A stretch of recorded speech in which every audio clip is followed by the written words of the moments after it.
Mails के अंदर शुक्राणु की कमी एक बहुत आम समस्या है, जिसके कारण मैरिड लाइफ के अंदर उनको पता चलता है कि अब उनको इनफर्टिलिटी का सामना करना पड़ेगा। और जब किसी मैरिड कपल को पता चलता है कि जो मेल पार्टनर है उनके अंदर शुक्राणु की कमी है, जो ओलिगोस्पर्मिया हो सकती है, एजियोस्पर्मिया, या जिसको आप नील शुक्राणु या जीरो स्पर्म काउंट कहते हैं, वो हो सकती है। तो कि आपको ये प्रॉब्लम है, तब आपको लाखों रुपए खर्च करने पड़ेंगे, बहुत लंबा आपका ट्रीटमेंट चलेगा, और उसके बाद भी कोई श्योरिटी नहीं है कि आपके स्पर्म्स बनेंगे या नहीं बनेंगे, या आप लोग जो है नेचुरल वे के अंदर पेरेंट्स बन पाएंगे या नहीं पाएंगे। फ्रेंड्स, वहीं आप जानते हैं कि होम्योपैथी में बहुत ही सेफ मेडिसिन आती है, बहुत ही इफेक्टिव मेडिसिन आती है। आपके पर्टिकुलर केस के लिए इंडिविजुअलिस्टिक आपको मेडिसिन दी जाती है, जिसके आप अगर प्रॉपर्ली अपने डॉक्टर के गाइडेंस में लेते हैं तो आप अपने शुक्राणु की कमी की समस्या को ठीक कर सकते हैं। मैं डॉक्टर रावत चौधरी, यश होम्योपैथिक सेंटर जोधपुर से। आप लोग जानते हैं मैं जोधपुर में एक होम्योपैथिक डॉक्टर हूं, और मैंने पहले भी मेरे यूट्यूब चैनल पर बहुत सारी सक्सेस स्टोरीज आप लोगों के साथ शेयर की है। इन सक्सेस स्टोरीज का फ्रेंड्स मकसद ये होता है कि अगर आपको भी कोई ऐसी प्रॉब्लम है तो इन सक्सेस स्टोरीज से आप खुद को रिलेट कर सके कि अगर ये कोई पेशेंट है जो उनको अगर ये प्रॉब्लम थी और वो ठीक हुए हैं, तो मैं भी अगर प्रॉपर होम्योपैथिक ट्रीटमेंट लूं, कोशिश करूं, तो हो सकता है आप भी ठीक हो जाए। फ्रेंड्स, सबसे पहले हम बात करते हैं कि मेल्स के अंदर शुक्राणु या जो स्पर्म्स है वो कहां बनते हैं।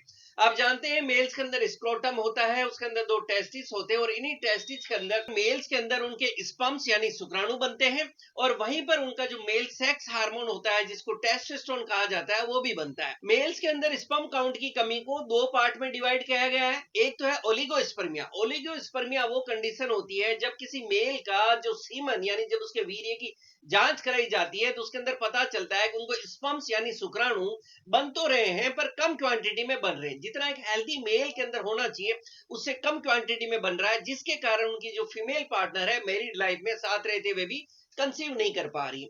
सेकंड एक कंडीशन होती है जिसको हम कहते हैं एजियोस्पर्मिया। एजियोस्पर्मिया को जीरो या नील स्पर्म काउंट भी कहा जाता है। ये वो कंडीशन है जिसके अंदर किसी भी मेल के अंदर शुक्राणु बिल्कुल जीरो क्वांटिटी में बनते हैं, या आप ऐसा कह सकते हैं कि उनकी बॉडी के अंदर शुक्राणु बिल्कुल बन ही नहीं रहे। फ्रेंड्स, ये 2 कंडीशंस हो गई लो स्पर्म काउंट की। अब हम समझें कि मेल्स के अंदर ऐसा क्यों होता है, क्या कारण होते हैं जिसके कारण मेल्स को लो स्पर्म काउंट हो सकता है। कारणों की बात करें तो हम बात कर रहे थे कि जो स्पर्म्स है इसका प्रोडक्शन होता है मेल्स के 2 टेस्टिकल्स के अंदर। तो सबसे पहले वो मेल जिनके अंदर at the time of birth उनके अनडिसेंडेड टेस्टिकल्स होते हैं, यानी बहुत से ऐसे पुरुष होते हैं जिनके अंदर उनके जो स्क्रोटम है, या आप कहते हैं कि वो थैली जिसके अंदर टेस्टिकल्स रहते हैं उसके अंदर उनके टेस्टिकल्स नहीं आते और ऊपर एब्डोमिनल कैविटी में रह जाते हैं। इस कंडीशन को मेडिकल भाषा में हम अनडिसेंडेड टेस्टिकल्स कहते हैं। तो नेचुरली जब आपके टेस्टिकल्स आपकी सेक में नहीं है, थैली में ही नहीं है, तो आपके स्पर्म्स है उसका प्रोडक्शन नहीं होगा और आपको निसंतानता का सामना करना पड़ सकता है। नेक्स्ट हम कारण की बात करें तो वो होता है टेस्टिस अट्रोफी। टेस्टिस अट्रोफी जैसा कि नाम बता रहा है, टेस्टिस और उसकी अट्रोफी यानी छोटा हो जाना या प्रॉपर्ली डेवलप नहीं होता। बहुत से ऐसे मेल्स होते हैं जिनका एज के साथ जिस तरह से टेस्टिस का प्रॉपर्ली डेवलपमेंट होना चाहिए, उसकी ग्रोथ होनी चाहिए, वो विदेश नहीं होती और टेस्टिस अट्रोफी उनको रह जाती है, जिसके कारण उनकी बॉडी के अंदर सफिशिएंट क्वांटिटी के अंदर स्पर्म्स नहीं बनता और उनको ओलिगोस्पर्मिया या एजियोस्पर्मिया की प्रॉब्लम हो सकती है।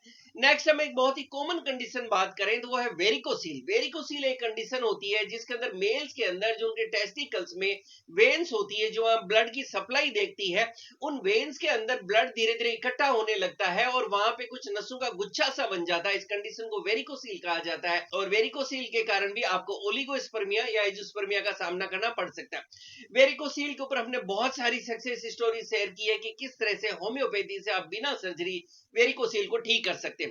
फ्रेंड्स, नेक्स्ट हम बात करें तो कंडीशन होती है हाइड्रोसील। हाइड्रोसील वो कंडीशन है जिसके अंदर मेल्स के टेस्टिकल्स में आप कह सकते हैं पानी भर जाता है, फ्लूइड इकट्ठा होने लगता है। तो हाइड्रोसील के कारण भी मेल्स के अंदर आपको लो स्पर्म काउंट देखने को मिल सकता है। नेक्स्ट कारण की बात करें तो हार्मोनल इंबैलेंस। हार्मोनल इंबैलेंस बहुत से मेल्स के अंदर देखने को मिलता है कि उनका जो मेल हार्मोन टेस्टोस्टेरोन है, जिसको टेस्टोस्टेरोन टोटल, टेस्टोस्टेरोन फ्री करके आप ब्लड टेस्ट करवा सकते हैं, और कुछ दूसरे हार्मोन्स होते हैं, तो ऐसे मेल्स के अंदर हार्मोन इंबैलेंस होने लगता है और जिनके अंदर हार्मोनल इंबैलेंस देखने को मिलता है तो ऐसे मेल्स के अंदर भी लो स्पर्म काउंट देखने को मिलता है। काफी ऐसे केसेस देखने को मिलते हैं जहां उनकी बॉडी के अंदर, टेस्टिकल्स के अंदर अगर लंबे समय तक कोई इन्फेक्शन रहा है, कोई इन्फेक्शन की हिस्ट्री रही है, तो उसके कारण भी मेल्स के अंदर लो स्पर्म काउंट आपको देखने को मिल सकता है। कुछ ऐसे केसेस भी देखने को मिलते हैं जहां वो मेल जिनको बहुत ज्यादा अल्कोहल लेते हैं या बहुत ज्यादा टबैको लेते हैं, तो ऐसे मेल्स के अंदर भी आपको लो स्पर्म काउंट देखने को मिल सकता है।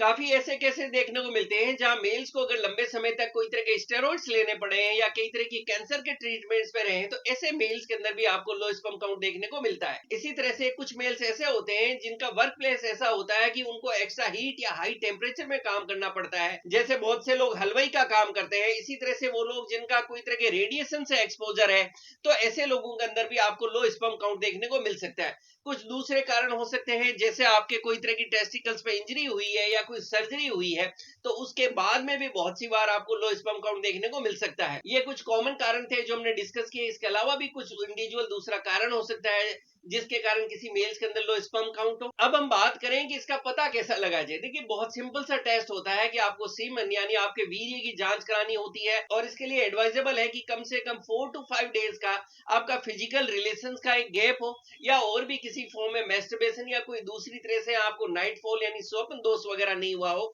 तो कम से कम 4-5 दिन से आपकी बॉडी से अगर सीमन नहीं निकला हुआ है, तो उस सैंपल को आपको देना होता है और उस सैंपल से आपका टेस्ट करवाया जाता है, जिससे पता चल जाता है कि आपके स्पर्म काउंट प्रॉपर क्वांटिटी में है या नहीं है, या ओलिगोस्पर्मिया है या एजियोस्पर्मिया। फ्रेंड, जैसा कि हमने वीडियो के शुरू में बात की कि आपके अगर रूटीन के अंदर ओलिगोस्पर्मिया या एजियोस्पर्मिया होता है, तो आपको एडवाइस किया जाता है कि आपको लाखों रुपए खर्च करने होंगे, और उसके बावजूद भी कोई श्योरिटी नहीं है कि आप ठीक होंगे या नहीं होंगे। वही होम्योपैथी के अंदर हम लोग जानते हैं कि बहुत अच्छी सेफ इफेक्टिव मेडिसिन आती है, जिससे बहुत अच्छे रिजल्ट देखने को मिलते हैं, और आपको कॉन्फिडेंस देने के लिए ऐसी एक सक्सेस स्टोरी मैं आपके साथ शेयर कर रहा हूं। आप पहली रिपोर्ट देख सकते हैं जिसके अंदर इनका सीमन एनालिसिस करवाया गया। इसके अंदर इनके स्पर्म काउंट सिर्फ 6 मिलियन आए हैं। इसी तरह से एक्टिव मोटाइल 3% है, स्लगिश मोटाइल 2% है, और नॉन मोटाइल 95% है। नॉर्मल फॉर्म्स आप देखेंगे तो 5% और एबनॉर्मल फॉर्म 95% है। ये एक केस आप देख सकते हैं जिसके अंदर लो स्पर्म काउंट, जिसको हम ओलिगोस्पर्मिया कहते हैं, वो एक केस था। इस केस के अंदर जो है वो मैरिड लाइफ के अंदर थे, लेकिन उसके बावजूद भी उनके पार्टनर कंसीव नहीं कर पा रहे थे क्योंकि स्पर्म्स काउंट बहुत ही ज्यादा कम था। फ्रेंड्स, इस केस के अंदर इंडिविजुअल केस को समझा गया, पूरी हिस्ट्री को देखा गया। इस सीमन एनालिसिस के साथ उनके हार्मोनल टेस्ट करवाए गए, यूएसजी स्क्रोटम कराया गया, और उसके बाद में इनको इंडिविजुअलिस्टिक हमने हमारी क्लिनिक से मेडिसिन दी, और उस मेडिसिन का आप नेक्स्ट रिपोर्ट के अंदर रिजल्ट देख सकते हैं कि जब नेक्स्ट हमने सीमन एनालिसिस कराया तो उसके अंदर टोटल काउंट 80 मिलियन आए हैं। और आगे आप नॉर्मल रेंज देखें तो 20 to 200 मिलियन तक नॉर्मल रेंज होता है, तो बिल्कुल नॉर्मल रेंज के अंदर आ गया है। वहीं एक्टिवली प्रोग्रेसिव 80% आ गया है, और इसी तरह से स्लगिश अब सिर्फ 10% है और नॉन मोटाइल 10% है। मॉर्फोलॉजी में आप देखें तो जो स्पर्म्स हैं उसमें 95% नॉर्मल स्पर्म्स हैं और एबनॉर्मल सिर्फ 5 है। तो आप देख सकते हैं कि किस तरह से एक ओलिगोस्पर्मिया काउंट या बिल्कुल लो स्पर्म काउंट का केस है वो होम्योपैथिक मेडिसिन से बिल्कुल ठीक हुआ। फ्रेंड्स, ये रिपोर्ट्स आपके साथ शेयर करने का सिर्फ यही मकसद है कि आपको एक कॉन्फिडेंस मिल सके कि होम्योपैथी से आप ओलिगोस्पर्मिया, लो स्पर्म काउंट या एजियोस्पर्मिया की अगर आपको दिक्कत है तो आप भी होम्योपैथिक मेडिसिन लेके कोशिश कर सकते हैं, और हो सकता है आपको भी बहुत अच्छा रिजल्ट देखने को मिले। अक्सर वीडियो के लास्ट में क्वेश्चंस आते हैं कि सर मेडिसिन क्या दी जाए, जो होम्योपैथी की फील्ड से जानने वाले लोग होते हैं। देखिए, जैसा मैंने वीडियो के शुरू में कहा, अभी भी कहा, मेडिसिन हमेशा बेस्ट वो होती है जो आपके केस के अंदर आपके डॉक्टर आपके प्रॉपर्ली हिस्ट्री लेंगे, और आपको इतने सारे कारण हमने डिस्कस किए थे, कौन से कारण से आपके केस के अंदर लो स्पर्म काउंट है, उसके अकॉर्डिंगली जो आप ट्रीटमेंट लेंगे वो आपके लिए बेस्ट वर्क करेगा। इस केस में हमने हमारी क्लिनिक पे जो इनको मेडिसिन दी वो इनके लिए इंडिविजुअलिस्टिक हमने मेडिसिन दी। जो YHC स्पर्मो बूस्ट ड्रॉप्स हमने यूज की, ये मदर टिंचर ड्रॉप था। इसका 25 ड्रॉप्स हमने दिन में 3 बार 1 कप गुनगुने पानी के साथ दिया। इसी तरह से YHC स्पर्मो बूस्ट पोटेंसी ड्रॉप यूज की, जो हमने दिन में 3 बार यूज की। ये हमने इंडिविजुअलिस्टिक इनके लिए मेडिसिन बनाई और इसको यूज किया। तो ये वो मेडिसिन जो हमारे क्लिनिक में हमने इस केस के अंदर इंडिविजुअली इनके केस को समझा और उसके बाद हमने दी। और मैं कुछ दूसरी मेडिसिन अगर आपके साथ शेयर करूं जो लो स्पर्म काउंट में फायदा करती है, तो ऐसे के अंदर डेमियाना मदर टिंचर एक काफी इफेक्टिव मेडिसिन है, और इसकी 10 ड्रॉप्स दिन में 3 बार 1 कप गुनगुने पानी के साथ सिप बाय सिप दी जा सकती है। नेक्स्ट हम मेडिसिन की बात करें तो ऐसे में ट्राइब्लोस्टर एक बहुत अच्छी मेडिसिन है। इसकी 10-10 बूंद दिन में 3 बार 1 कप गुनगुने पानी के साथ दी जा सकती है। इसी तरह से कोनियम 30 एक बहुत अच्छी मेडिसिन है। इसको दिन में 3 बार 2-2 बूंद डायरेक्टली टंग पे या शुगर ग्लोब्यूल्स के साथ दिया जा सकता है। इसी तरह से सेलेनियम 30 एक बहुत अच्छी मेडिसिन है, जिसकी 2-2 बूंद दिन में 3 बार डायरेक्टली टंग पे या शुगर ग्लोब्यूल्स के साथ दी जा सकती है। ये कुछ मेडिसिन है जो कॉमनली बहुत अच्छे रिजल्ट देती है। इसके अलावा और भी आप जानते हैं कि बहुत सारी मेडिसिन आती है जो as per symptoms, as per need या आपके केस के अंदर जो इंडिकेटेड है, आपके डॉक्टर आपको दे सकते हैं। आप अपने नजदीक में जो भी होम्योपैथिक डॉक्टर हैं उनसे कांटेक्ट करें और प्रॉपर्ली उनके गाइडेंस में ट्रीटमेंट लें। डेफिनेटली आपको बहुत अच्छा फायदा हो सकता है। अगर आप हमारे आसपास से बिलोंग करते हैं, क्लिनिक पे आना चाहते हैं, तो क्लिनिक का एड्रेस आपको मिल जाएगा। इसी तरह से अगर आप टेलीफोनिक डिस्कशन करना चाहते हैं तो ऑनलाइन अपॉइंटमेंट के लिए भी आपको मोबाइल नंबर दिए हुए। फ्रेंड्स, इस वीडियो के थ्रू लास्ट में आपको यही मैसेज और यही कॉन्फिडेंस देना चाहूंगा कि अगर आपको लो स्पर्म काउंट की प्रॉब्लम है तो घबराए नहीं, अपने होम्योपैथिक डॉक्टर के गाइडेंस में प्रॉपर होम्योपैथिक ट्रीटमेंट लें और मुझे पूरा उम्मीद है आपको भी अच्छा फायदा होगा। Thank you.